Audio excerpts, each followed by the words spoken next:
두 건의 사고를 보여드릴 겁니다. 그리고 얼마 전에 법원에서 있었던 판결을 소개해 드릴 겁니다. 먼저 신호등 없는 주택가 골목길 교차로에서 있었던 사고를 보여드리겠습니다. 불박차가 가는 길은 한 8m, 9m 정도 되고요. 상대차가 나온 길은 4m 정도의 좁은 길입니다. 이런 사고가 있었습니다. 보시죠. 자, 쭉 속도 빠르지 않은데요. 왼쪽 골목을 보세요. 왼쪽 골목에서 어떤 차가 나서 아이쿠!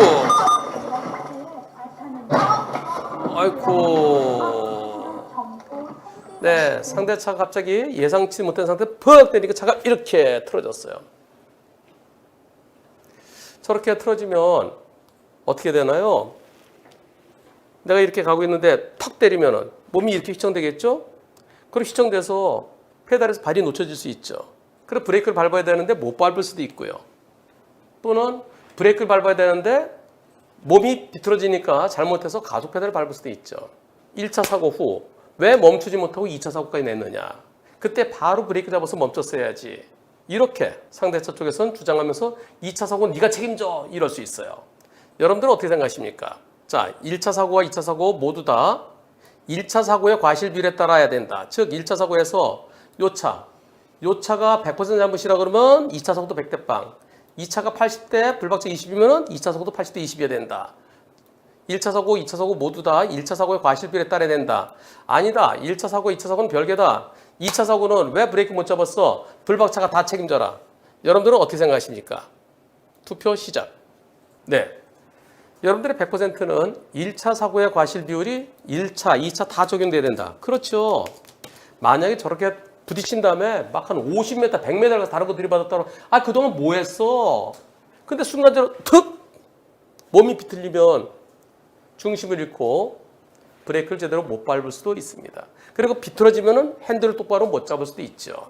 이번엔 분당 내곡간 고속가도로입니다. 제한속도 90이에요.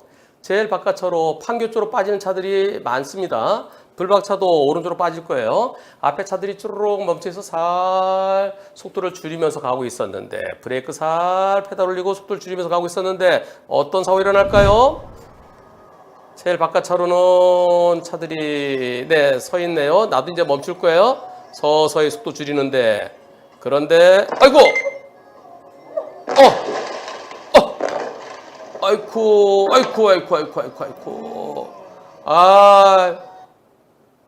자, 이분이 뒤에 쾅 들이받치면서 어머! 그랬어요. 그래서 이분은요, 기억을 잘 못해요. 쾅 맞힌 다음에, 어떤 일이 있었는지 모르는데 나중에 보니까, 제가 브레이크를 꽉 잡았어야 되는데 아마 가속 페달을 밟은 것 같아요. 뒤에서 탁 해서 중심을 잃고, 이 사고에 대해서 여러분들은 어떻게 생각하십니까? 가만히 예상치 못하고 이렇게 가는데 뒤에서 콱 하면 몸이 턱 뒤로 돼 있죠. 이렇게 되면서 그러면서 페달을 잘못 밟을 수도 있겠죠. 그리고 바로 이어진 순간이에요. 한참이 아니고요. 이 사고에 대해서 여러분들은 자, 1차 사고는 뒤차가 100% 책임져라. 뒤에서 들이받았으니까. 2차 사고는 불박차가 이거 브레이크 꽉 잡았으면 사고가 났으니까 불박차 100% 책임져라. 1차 사고와 2차 사고 모두 뒤차 100%다. 1차 사고는 뒤차 100%, 2차 사고는 뒤차 80, 불박차 20%다. 여러분들은 이 세 견해 중에서 몇 번이십니까? 투표 시작. 가만히 예상치 않듯 퍽 때리면 어떻게 될까요? 여러분들의 100%가 2번입니다. 1차 사고와 2차 사고 모두 다 뒤차 100% 책임져라. 그렇겠죠? 아니, 앞차들이 멈춰서 브레이크 살짝 속도 줄이는데 퍽 하면은 페달 놓칠 수 있죠. 그때 왜 브레이크 페달을 똑바로 꽉 못 밟았느냐? 그렇게 얘기 못 하죠. 그 상황에 따라 어떤 사람은 꾹 밟을 수도 있고 어떤 사람은 당황해서 순간적으로 당황해서 어머, 정신 차리고 있네. 기절한 거 아니잖아. 뒷차가 너무나 세게 들어서 기절했다 그러면 그럴 수도 있겠지만 어머라는 소리가 들리네. 근데 왜 브레이크 못 밟았어? 이렇게 얘기할 수 있나요? 그건 아니겠죠. 지금 보신 두 가지 영상을 보시고요. 이번에는 다른 영상을 보실 텐데요. 이번에 보시는 영상 좀 안타까운 영상입니다. 지난 2020년 6월 15일 15시 28분경 부산 해운대구 재송동에 있는 모 초등학교 앞입니다. 이곳에서 이런 일이 있었습니다. 먼저 블랙박스 영상을 보실 거고요. 그리고 블랙박스 영상 다음에 CCTV를 보실 건데요.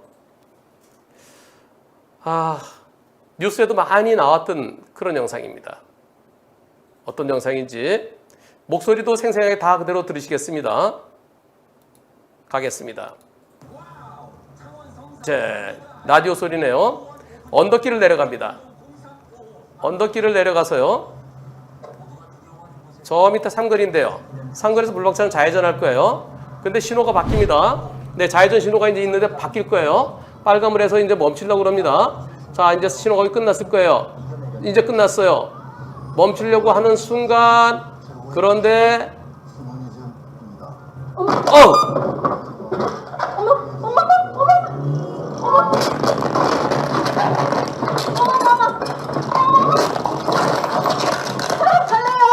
네. 어머머머, 사람 살려요. 자, 그 과정을 다시 한번요. 좌회전 신호가 끝나요. 이제 앞 차들이 멈추고 나도 멈출 거예요. 근데 이 차가 불법 좌회전합니다. 불법 좌회전하기 위해서 이 차가 산타페가 아반떼를 때립니다. 여기서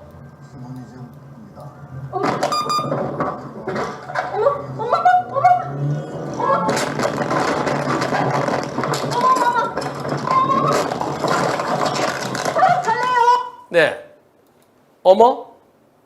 받칠 때요. 근데 차가 쭉 나니까 어머머 그래요. 그리고 사람 살려요. 이 음성이 그대로 나중에 판결문에도 나옵니다. 차는 전복됐어요. 이렇게요. 여기를 뚫고서 전복됐습니다. 그 다음에 CCTV 영상이 있어요. 저 멀리. 들이봤죠? 어떻게 들이봤나요? 자, 이 차가 때리니까 이 차가 똑바로 있던 차가 이쪽 밀려요. 옆으로 저 정도로 밀리면 운전자도 밀리겠죠. 저렇게 밀려요. 그러니까 쭉 앞으로 나갑니다. 이제는 다른 각도에서 본 이제 CCTV가 돌아요. 네, 이 차가 계속 연결되는 장면은 없고요. 잠깐 다른 데 비치다 다시 비칩니다. 다른 차들 지나가고요. 예, 이렇게 다시 이렇게 차가 저렇게 많이 얼마큼 비틀어지는지 보세요. 이 사고 안타깝게도 이곳은 어린이 보호구역에서 어린이가 사망하고 그때 엄마랑 어린이네요. 그래서 엄마는 많이 다쳤고요. 그리고 어린이는 사망하는 안타까운 사고였습니다. 이 사고에 대해서 판결이 선고됐어요. 최근에요. 여기서 불법 좌회전한 차 때문에 이 차가 서서히 멈추기 위해서 신호 바뀌었으니까요. 멈추기 위해서 브레이크 살 잡고 있었는데 팍 때리고 몸이 이렇게 틀어지고 그 상태에서 어머머 판결은 어떻게 선고됐을까요? 판결문에서 해당 부분을 제가 그대로 옮겨왔습니다. 부산지방법원 동부지원에서 7월 6일에 선고됐어요. 아반떼 운전자가 만 60세입니다. 1차 사고로 인해서 놀랐거나 다소 당황한 사실은 인정된다. 그러나 심신미약 또는 심신상실에 이른 것으로 보이진 않는다. 사고 당시가 전혀 기억이 안 난다고 하지만 여기에 보면은 그 부분을 제가 읽어볼게요. 6월 15일 경찰에서 중앙선을 넘어선 상대 차량이 제 차 운전석 문짝을 충격하는 바람에 정신이 없어서 깨어보니 제 차가 학교담을 넘어 전복되어 있었고 저는 병원에 있다는 걸 알았습니다. 더 이상 어떻게 된 건지 전혀 기억이 나지 않습니다라고 경찰에 진술했고 또 검찰에서는 갑자기 쾅 하는 소리가 났고 그 이후 제 차가 거꾸로 된 채 있었습니다. 그래서 살려달라고 소리를 쳤습니다. 기억이 안 납니다. 쿵 소리가 난 이후 기억이 없습니다. 사고 당시와 전혀 기억이 나지 않습니다. 그렇게 얘기를 했다.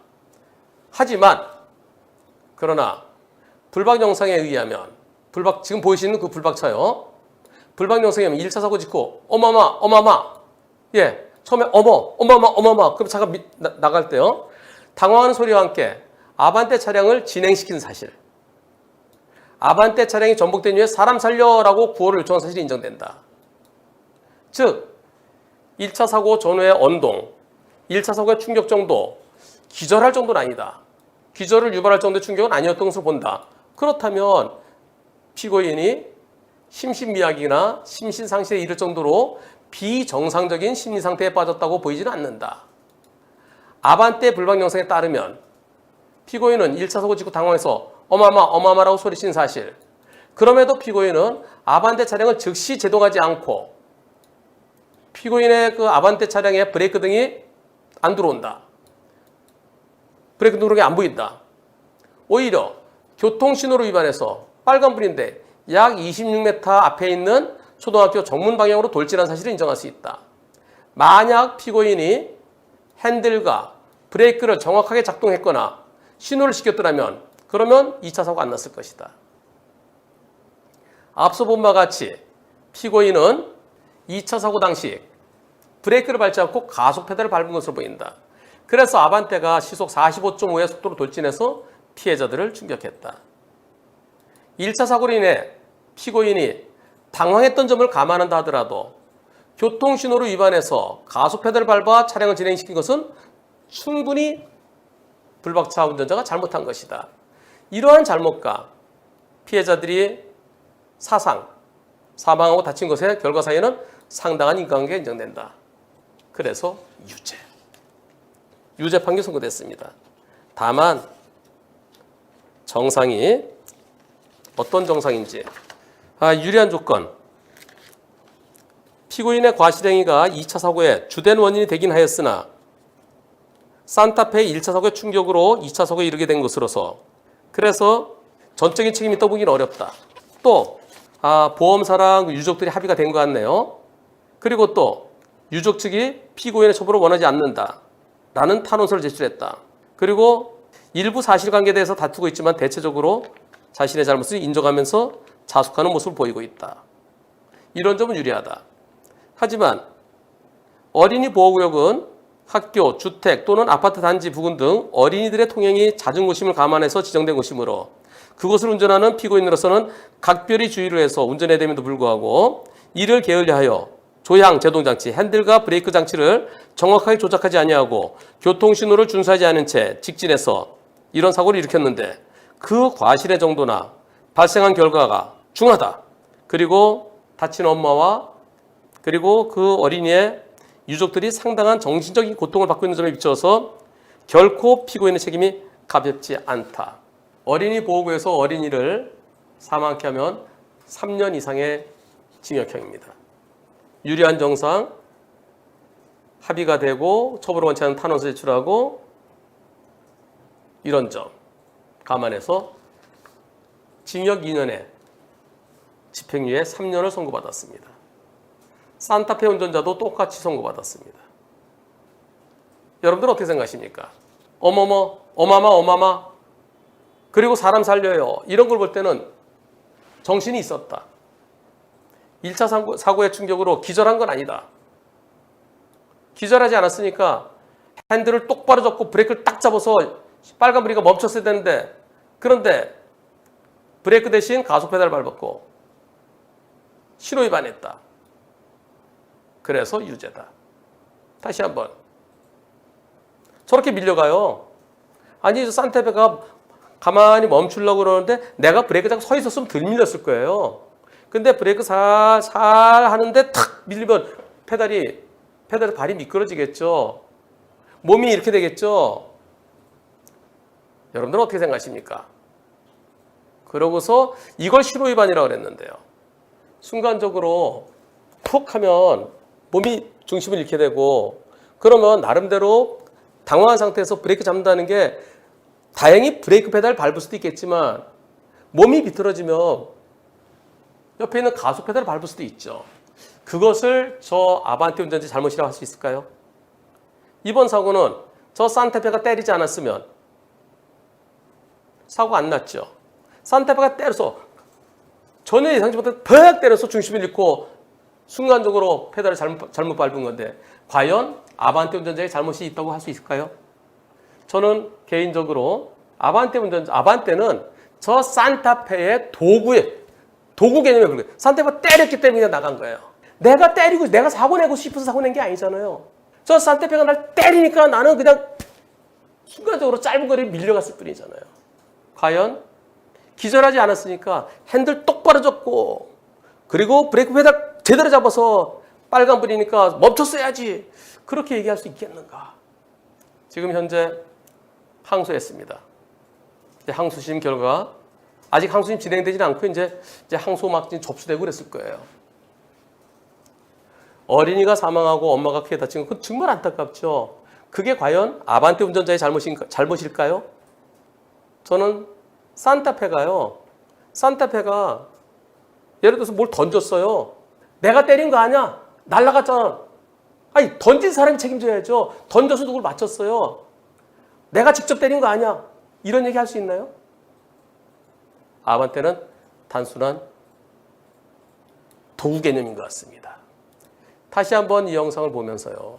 옆에서 갑자기 때리면 순간적으로 보십시오. 이 벨팅 소다도 그런 효과를 충분히 사과 10초. 이렇게 때리면 네.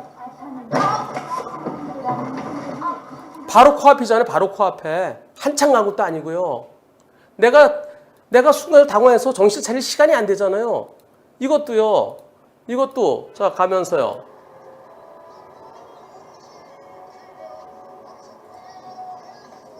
뒤에서 갑자기 자, 네.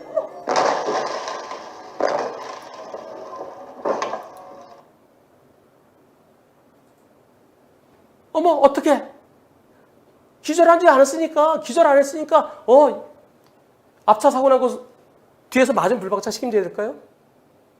저는 지금 보여드린 두 영상이나 부산 해운대에서 있었던 그 안타까운 사건이나 제게는 차이가 없어 보입니다. 여러분들은 어떻게 보셨습니까? 나중에 항소심 결과 나오면 그때 또다시 한 번 더 소개하겠습니다. 그러면서 날벼락 맞은 그 어린이와 그 가족분들 다시 한번 위로의 뜻을 전하면서 그리고 책임져야 될 사람이 책임져야 되는 거죠. 아반떼 운전자 항소심에서 좋은 결과 얻으시기를 기원합니다. 아반떼 운전자가 아니고 다른 어떤 운전자가 그 상황에서도 똑같은 결과가 되지 말라는 보세요. 둘 중에 하나죠. 탁 받치는 순간에 우연히 브레이크 페달 꽉 밟았으면은 거기 멈출 수 있었을 거고요. 근데 좀 더 많이 미끌려서 체격이 좋은 남자 같으면은 또 발도 크고 그랬으면은 브레이크 페달 밟을 수 있겠지만 체격이 작은 여성은 좀 더 중심을 잃을 수가 있잖아요. 바로 옆에 붙어 있는 브레이크 페달을 못 밟은 거. 그것을 과연 아반떼 운전자를 비난할 수 있을 것인지. 비난하면서 그것이 잘못이라 하면서 그러면서 이 사고에 대해서 유죄 선고된 것이 과연 옳을 것인지. 항소심 결과를 기다려 보겠습니다.